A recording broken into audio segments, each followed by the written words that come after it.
Today we want to discuss or to learn about how to calculate area of irregular shape on a map by using grid lines. Area of irregular shape. Irregular shape can be area, maybe area of a farm, area of a lake, and other physical features which has irregular shape. Now, how can we calculate the area of irregular shape on a map by using grid lines? This is, for example, our question here is calculate the area covered by Lake Balangida in kilometer square. Calculate the area covered by Lake Balangida in kilometer square. In calculating the area of this lake, area covered by this lake, first of all, you have to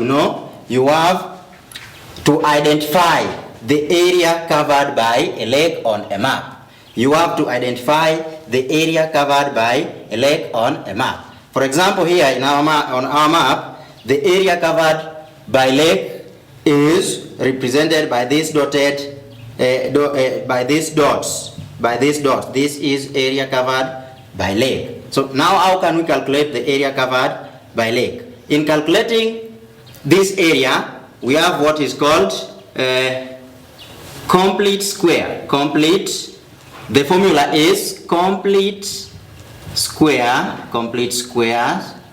plus incomplete square. Incomplete squares all over 2. Incomplete square all over 2. Now, let us identify the number of complete square and the number of incomplete square in the area covered by a lake. Now let us start with the number of complete square.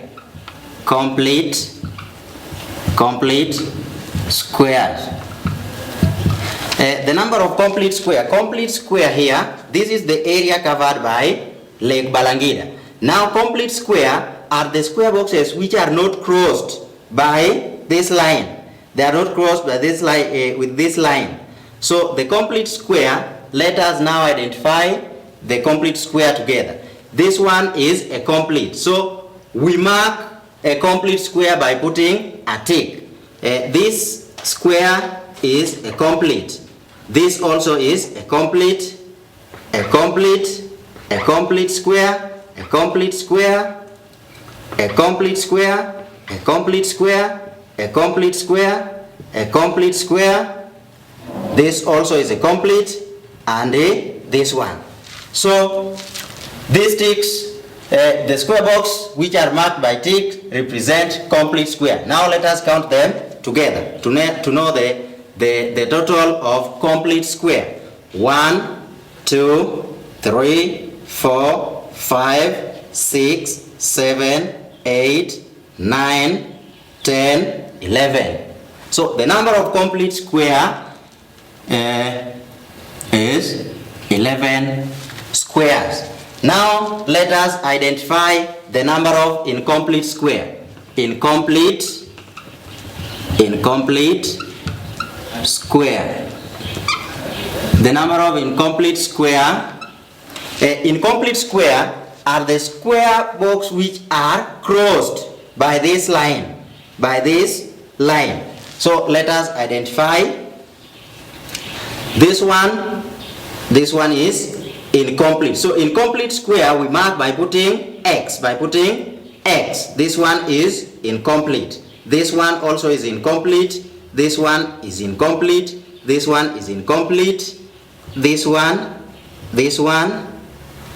This one. This one. This one. This one. This one. This one. This one also. This one. This one. This one. This one. This one. This one. This one. This one. This one. Okay, now the square box which are that we mark with X Those are in complete square. Let us count them together to know the total number of complete square. Let us start here. 1, 2, 3, 4, 5, 6, 7, 8, 9, 10, 11, 12, 13, 14, 15, 16, 17, 18, 19, 20, 21, 22. Those are the number of incomplete square. They are 22. Now, the formula is complete square. Area. Area is equal to complete square. Complete square. Square plus incomplete square. Incomplete square all over 2. All over 2. So now area is equal to number of complete square are 11 plus number of incomplete square are 22 all over 2. 22 all over 2. Area is equal to 11 plus 11 plus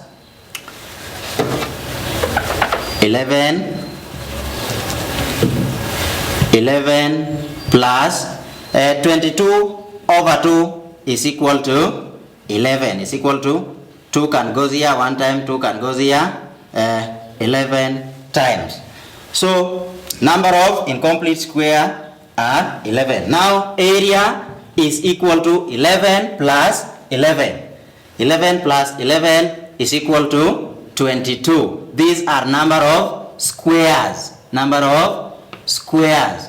So the number of squares are 11. But the question asked that calculate the area covered by Lake Balangida in kilometer square, and the scale is given here 1:50,000. Now to write this answer in kilometer square, here we have only square box. So now we want to write our answer in kilometer square. So now we will use this scale to write our answer in kilometer square. Now let us convert this scale into statement scale. My dear pupils, to convert RF scale, representative fraction scale, into statement scale is that the formula is if 1 kilometer on the map represent 100,000 centimeter on the ground. Now we have 50,000. We have 50,000 centimeters on the map. Will represent how many kilometers on the ground. Now we cross multiply. We have 1 kilometer times 50,000 centimeter all over 100,000 centimeter.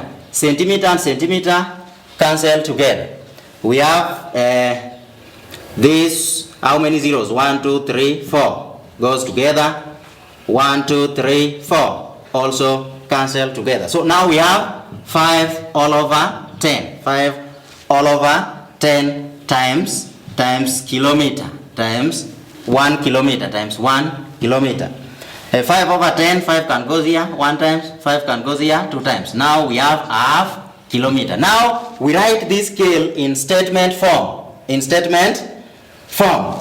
This is equal to, we can say that 1 centimeter on a map represent half kilometer on the ground. 1 centimeter on a map represent half kilometer on the ground. And here 1 square box, the length of 1 square box is equal to 1 centimeter. Is equal to 1 centimeter. Now, and we say that 1 centimeter on a map represent half kilometer on the ground. So instead of saying that 1 side of square box, which is equal to 1 centimeter, we can say that the side of a square box now is equal to half kilometer. Half kilometer. Now, my dear pupils, you just take 22 kilometer squares, 22 22 square box, squares times half kilometer, which is equal to the length of side of one square box here. So now just take 22 squares times half kilometer. Here you'll get 22 times half, which you'll get 11. Now the area is equal to 11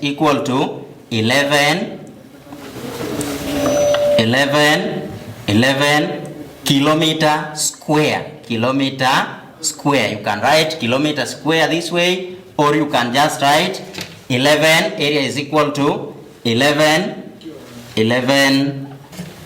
kilometer square. 11 kilometer square. So the area covered by Lake Balangida in kilometer square is 11 kilometer squares. Okay, thank you very much. We shall proceed in the next lesson with another subtopic.